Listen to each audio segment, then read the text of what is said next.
Ini saya menjawab yang tadi Bang Hotmat bilang bahwa bisa berbeda pada setiap orang. Yes, bisa berbeda. Karena itu kita mempelajari secara mendalam dan secara kualitatif. Kita observasi, kita wawancara, kita lakukan tes psikologis. Itu yang kita lakukan. Gitu. Apa kesimpulannya kemudian?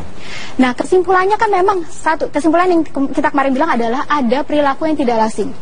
Lazim tidak lazim itu memang ukurannya kita lihat sesuai dengan konteks sosial. Lazim tidak lazim tentu ukurannya adalah dibandingkan orang-orang lain dilakukan ini lazim atau tidak, gitu.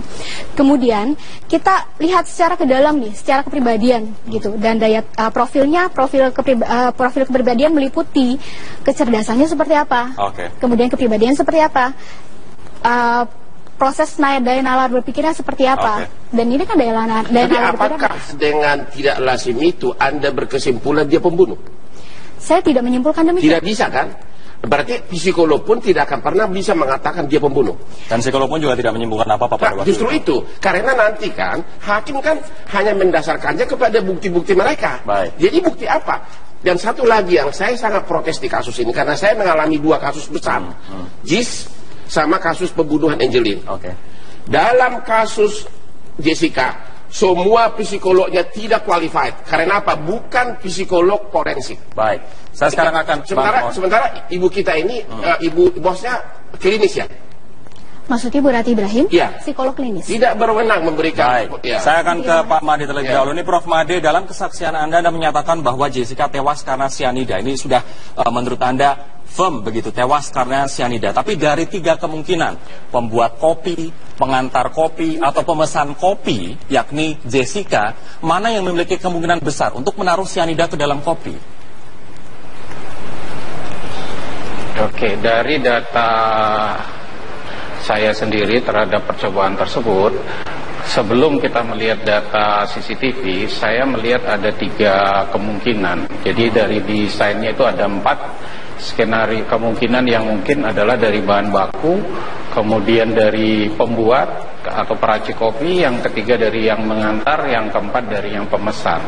Ketika kita analisa dari bahan baku, ternyata ada 13 pesanan kopi pada hari yang sama, tapi hanya ada 1 kasus kematian.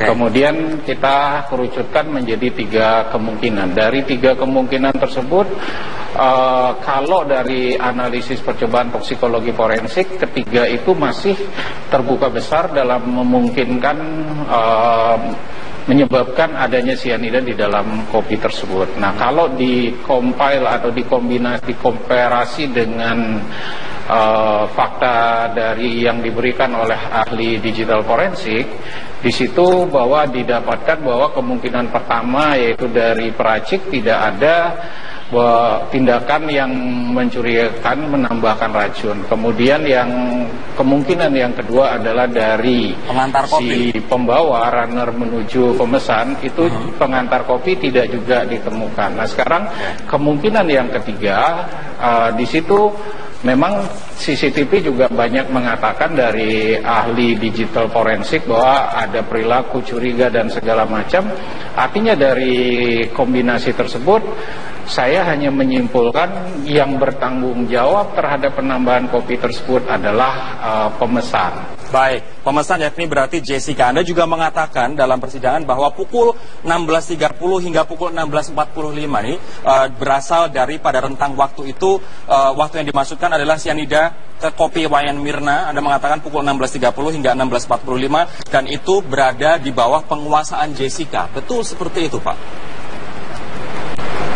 Dari hasil percobaan kemudian kita melakukan suatu uji, yaitu namanya reaksi penguapan dari sianida atau penguraian sianida yang ada pada percobaan. Kemudian kita hitung pada konsentrasi sianida yang dilakukan percobaan dari pengambilan sampel sampai pengujian selama 5 hari berdasarkan uji laju reaksi penguraian atau pelepasan gas sianida tersebut dengan teori kesalahan tertentu yang kita gunakan persamaan laju reaksi orde pertama sesuai dengan teori yang mengatakan kita bisa melihat bahwa rentang waktu itu ada pada rentang waktu yang 4, jadi 16.30 sampai 16.45. Baik, kita akan lanjutkan perbincangan. Nanti saya akan meminta tanggapan dari Bang Hotma dikarenakan keterangan dari Pak Made tadi justru mengarah kepada si pemesan kopi yakni Jessica. Kami akan kembali. Tadi Prof. Made mengatakan kecil kemungkinan cyanida masuk dalam proses pembuatan atau dilakukan oleh peracik atau dilakukan oleh pengantar kopi, tapi dan justru malah mengarah kepada pemesan. Apapun namanya, selama masih kemungkinan kita tidak bisa menghukum orang dengan 340 KUH pidana, yaitu hukuman mati. Dalam hukum pidana tidak boleh, selama itu kemungkinan orang harus bebas. Itu prinsip hukum, ya. Kedua, pendapat ahli di Indonesia, terutama psikolog, bisa dibeli, bisa diarahkan. Ya, saya udah alami sendiri dalam kasus JIS. 3 psikolog ini mengatakan A, 3 psikolog mengatakan B. Jadi hakim mengikuti yang mana? Pendapat psikolog di Indonesia bisa dibeli, bisa diarahkan. Dalam kasus Angelin, dalam kasus JIS yang saya pegang. Dalam kasus ini? Sekarang teorinya sama, tapi psikolog daripada jaksa mengatakan A, psikolog dari penasihat hukum mengatakan B. Berarti kan pegangan yang mana? Tidak ada. Lain dia kan kalau misalnya ahli sejarah, fakta. Makanya saya bilang, jangan hukum seseorang dengan teori kemungkinan. Itu maksud saya.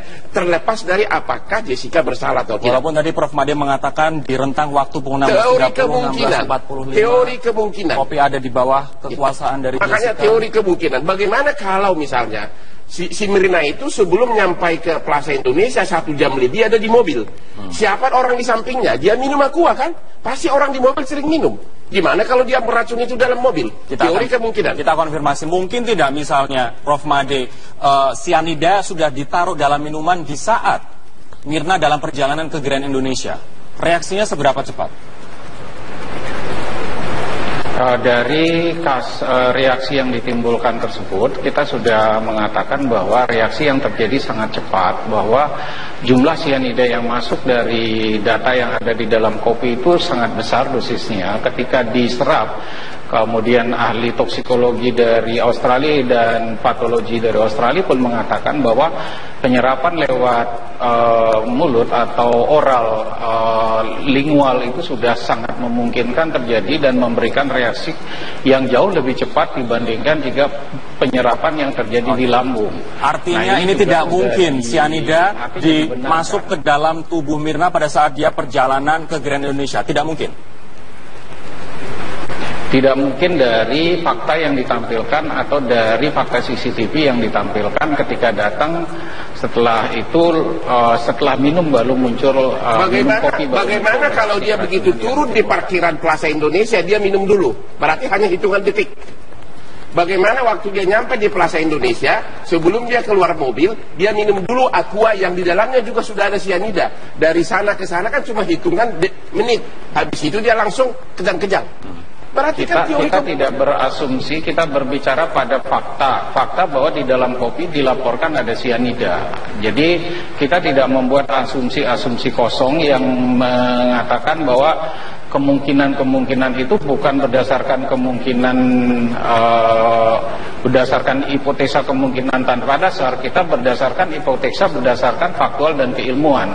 Oke, baik. Mohon ditahan lebih dulu di situ teman-teman. Saya akan ke Mbak Vero kembali. Ini ada pernyataan dari Mbak Rati juga, teman Anda, satu tim dalam tim psikolog begitu. Jessica terlalu tenang saat Mirna kejang-kejang. Apa kemudian makna di balik itu? Kembali, ketika seseorang tenang itu berarti dia mampu mengatur emosi, mampu mengendalikan perilaku, gitu ya. Berarti kalau misalkan dalam sebuah kejadian yang begitu tiba-tiba kan, kejadian itu tiba-tiba dan itu biasanya kemudian memicu perasaan tertentu yang kita nggak ekspektasi, biasanya orang kemudian muncul emosi-emosi, riak-riak emosi yang kelihatan. Kenapa Mirna bisa begitu tenang? Nah, Jessica, itu dia. Jessica gitu. Kenapa bisa begitu tenang? Nah, kemudian kan yang jadi kita perhatikan bahwa ada sebuah kejadian yang sudah diprediksi sebelumnya, itu bisa membuat orang tenang. Karena dia sudah memprediksi kejadian ini akan terjadi atau sudah mempersiapkan ini akan terjadi. Kejang-kejang itu akan terjadi, ya, dia akan maka kemudian orang bisa tenang. Kritis. Gitu. Oke. Kalau ada suatu tragedi atau kejadian sesuatu yang tidak kita harapkan dan datang tiba-tiba, contoh di sini tiba-tiba gempa, of course ada sebuah emosi yang kelihatan dalam bentuk perilaku kan, panik atau apa. Gitu. Anda melihat apakah teori itu berlaku untuk kepada setiap orang bisa berbeda-beda kan? Teori itu tidak berlaku sama setiap orang, kan berbeda-beda emosinya. perilaku dan kejiwaan kan bisa berbeda. Artinya teori psikolog itu tidak bisa diterapkan untuk semua orang. Teori, ya kalau namanya sebuah teori Pak, itu secara umum bisa diterapkan. Maka itu bedanya Tapi tidak mutlak bisa diterapkan bahwa pasti untuk si A begini, untuk si B begini. Bisa berbeda-beda. Kita ngomong secara umumnya itu berlaku. Pertanyaan saya, kalau 5 individual diselidiki, bisa nggak berbeda hasilnya? Kalau itu Bisa atau ada, tidak? tunggu Pak, kalau itu adalah teori dan artinya umum, kalau itu ada di 5 orang kita periksa, artinya 90% orang itu ya. 90% Umumnya akan melakukan hal panik, yang sama. akan Kalau panik. dari teori ya. Kalau berarti ada kemungkinan tidak, ada kemungkinan tidak. 10%-nya. Itulah makanya dalam hukum pidana tidak boleh ada keraguan. Tidak boleh, itu hukum pidana. Ini artinya berarti keterangan dari Mbak Vero, keterangan dari Tidak Prof. bisa, Magdir karena itu hanya kemungkinan. Makanya saya bilang perilaku orang tidak bisa digeneralisir, beda-beda. Kalau saya lebih parah lagi kalau saya shopping. Langsung saya taruh di atas saya, benar. Saya kasih contoh begini. Setiap saya berantem sama si Ruhut, si Tompul di ILC, jari saya begini. Saya tanya psikolog, Anda stres? Bohong, saya bilang. Salah dia menganalisa, karena saya terlalu exciting. Ini beda-beda. Apalagi Anda, Veronica, sama bosmu bukan ahli forensik kan? Bukan psikolog. Berarti semua psikolog di kasus Jessica catat hukum tidak qualified sebagai saksi. Oke, selain kasus psikolog forensik. Pak, bagaimana Anda melihat kemudian CCTV yang saat ini digunakan untuk dasar analisa, termasuk Sekarang, dari teman-teman psikolog? Sudah ada putusan Mahkamah Konstitusi tanggal 7 September 2016. Di sini disebutkan CCTV, pokoknya semua rekaman yang bukan oleh penyidik tidak sah sebagai alat bukti. Artinya CCTV itu tidak bisa lagi sebagai alat bukti. Artinya juga psikolog semuanya yang menganalisa bukti itu juga catat, karena menganalisa bukti yang catat. Saya sempat berbincang juga dengan beberapa pengamat hukum, ini keputusan tidak surut, begitu artinya kan putusan baru 7 September, sementara kejadian Mirna tanggal 6 September. Itu orang-orang bodoh itu yang ngomong itu. Kalau ada perubahan perundang-undangan, maka berlakulah yang paling meringan bagi terdakwa. Itu prinsip hukum pidana. Dan ini keluar sebelum putusan oleh majelis hakim yang mungkin baru sebulan lagi.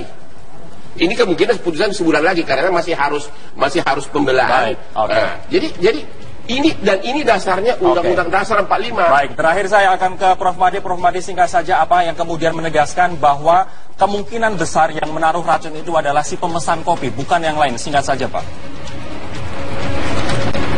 Dari kombinasi komparasi terhadap hasil percobaan dan data CCTV, juga hasil analisa terhadap laju penguraian sianida, waktu itu semua mengarah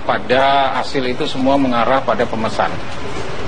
Baik, terakhir ke Mbak Vero. Mbak Vero, apa yang ingin Anda sampaikan terkait dengan sidang hari ini dan juga menyimpulkan perbincangan kita sore hari ini?